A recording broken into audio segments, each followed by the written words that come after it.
Hi folks, here we are again. Have you seen my last video about the extortion industry?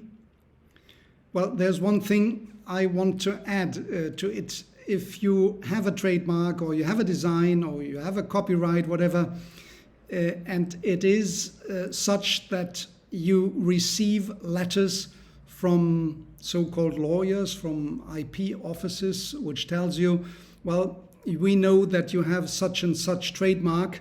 It is up to renewal for that period, and you have to pay 2,000 euros within 10 days. Or you have you need to maintenance fees to pay the maintenance fees for that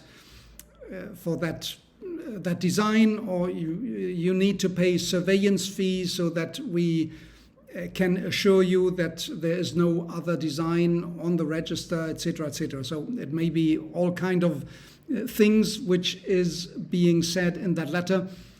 As to my knowledge, the IP offices around the world, they will not send you these kind of letters. They will not send you to pay, to request you to pay X amount of money to their account.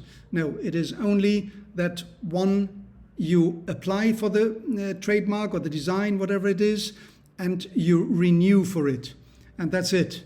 You don't need to pay anything more for trademarks and designs.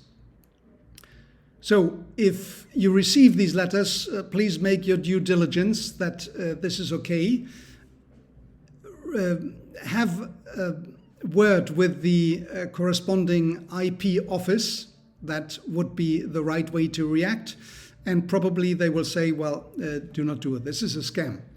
And there are scams like this, and the IP offices from time to time, they appear on the internet, some kind of advertisement or some kind of attention note which says so. So let's talk about the internet. Internet is all over, and selling through internet is what you have to do. You have your internet site, but or you sell through Amazon or through Alibaba on the internet, and that is good. Now, you encounter another ad from another company, from a competitor with your trademark on it. What to do? Well, you shoot, you freak out, you shoot, you go to the lawyer and you want them to be out of business. Well,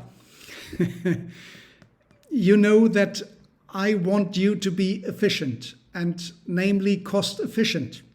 So if you go to the lawyer immediately, then it may well out of bounds, and you are away for litigation for 2-3 years, and you have to distract your attention to this issue for a long time rather than minding your own business. So no, what we have with the big internet e-platforms is that comes from, in Europe, for example, we have a template which has been elaborated by the European Commission and which is signed by all the big platforms, internet platforms, e-commerce platforms, and by the big right holders.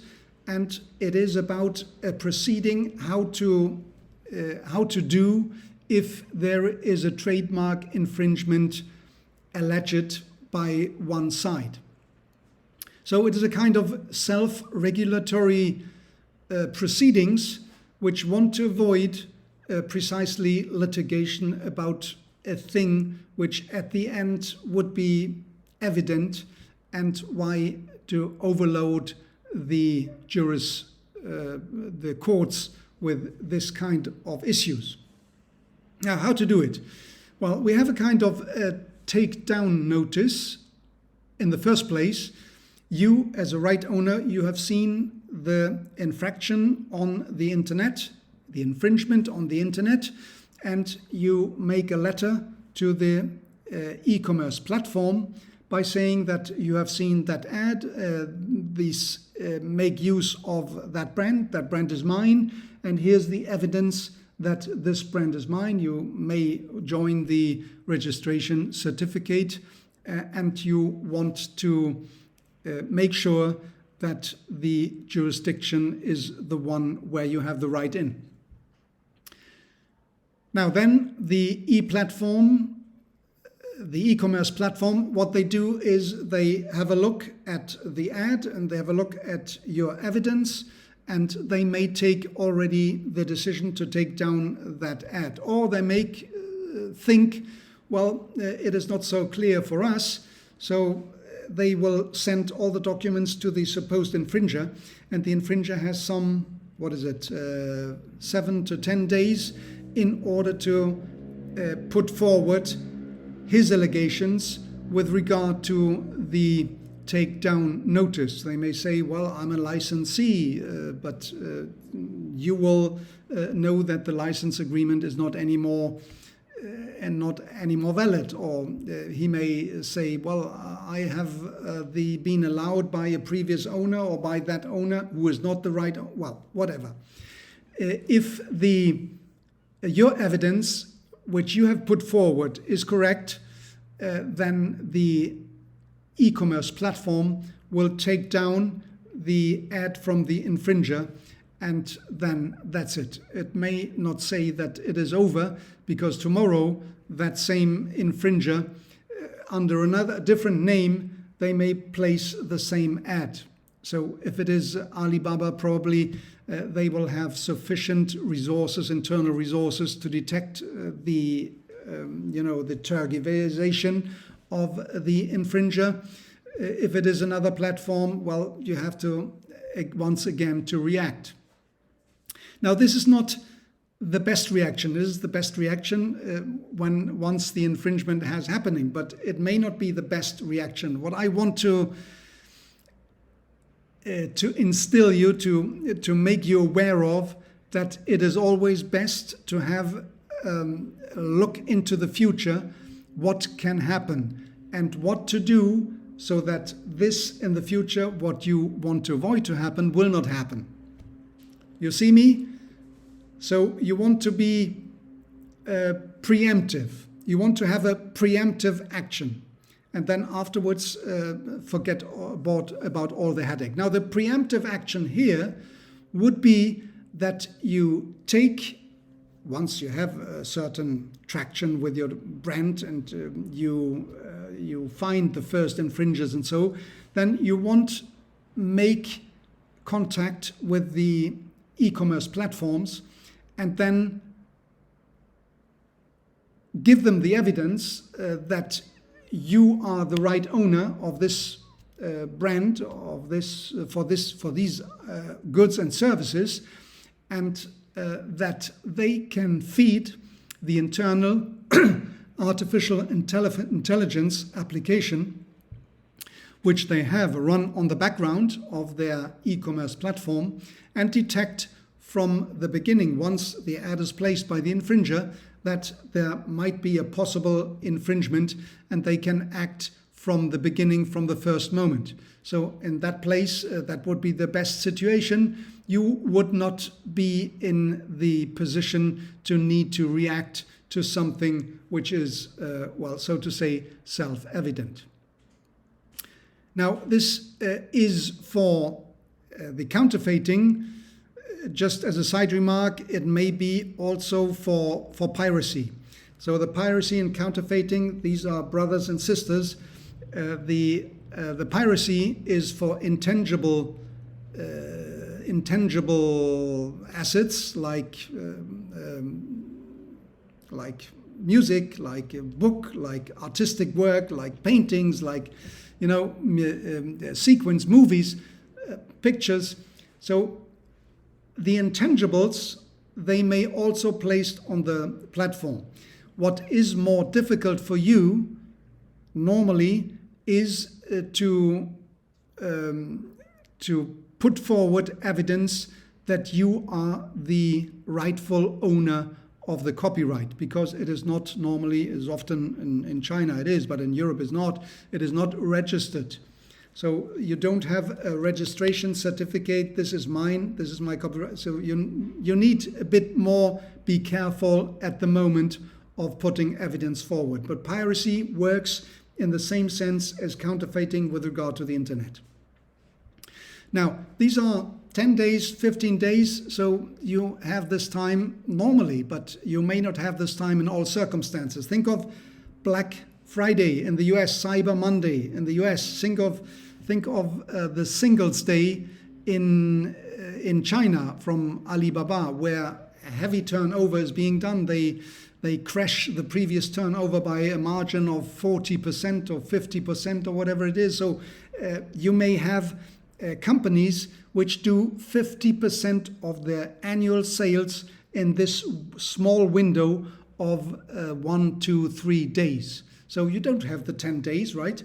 And you need to do something about it, right? You can't afford to lose, 20, 30, 40% of your annual sales in these 2-3 days due to an infringer, which afterwards you want to litigate in order to claim for damages, and you don't get it back, and you are occupied with that litigation during 3, 4, 5 years. So it's not worthwhile, right?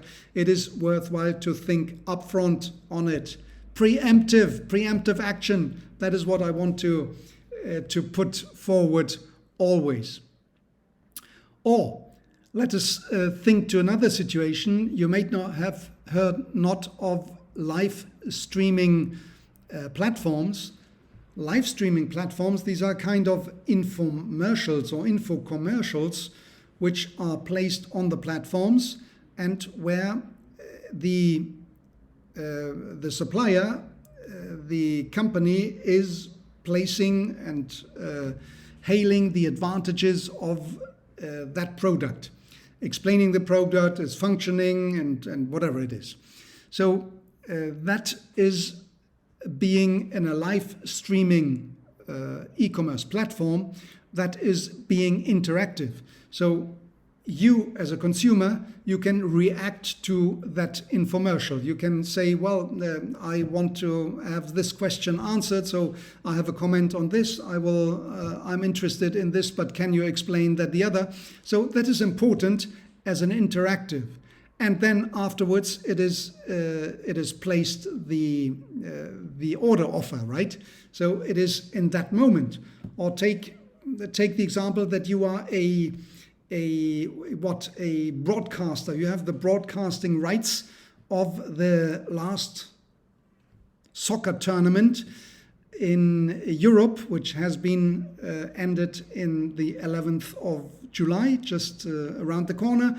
And you had the final, the right to broadcast the final, and you have seen there was at 2110, there was another streaming site who did the transmission of the final, but without granting the right by you. So you have to act immediately. So what I do not want is that you are all over the day looking on the internet sites where there is infringement of yours. So there are specialists. That is the good news now. There are specialists which can take care of that. You may have somebody, if you get some traction, if you have some turnover, you have some good results in the profit and loss account. So you may devote some means to this, and either you have somebody in-house or somebody freelance doing the work for you. It depends on what is your business strategy in that, or your experience. So you may outsource it if it is for 2, 3, 4, 5 hours a month, or you may have it inside if you have the experience that it is all over the place and you need somebody to do it full time. So that person can do the work for you, but you know what is happening. You know what are the dangers. You know what can be taken from you as the rightful owner of your business. That is the important message here to convey. Thank you very much again for tuning in. We have another 15 minutes spent together. hopefully in your profit. Thanks, and for the next time, I'm waiting for you.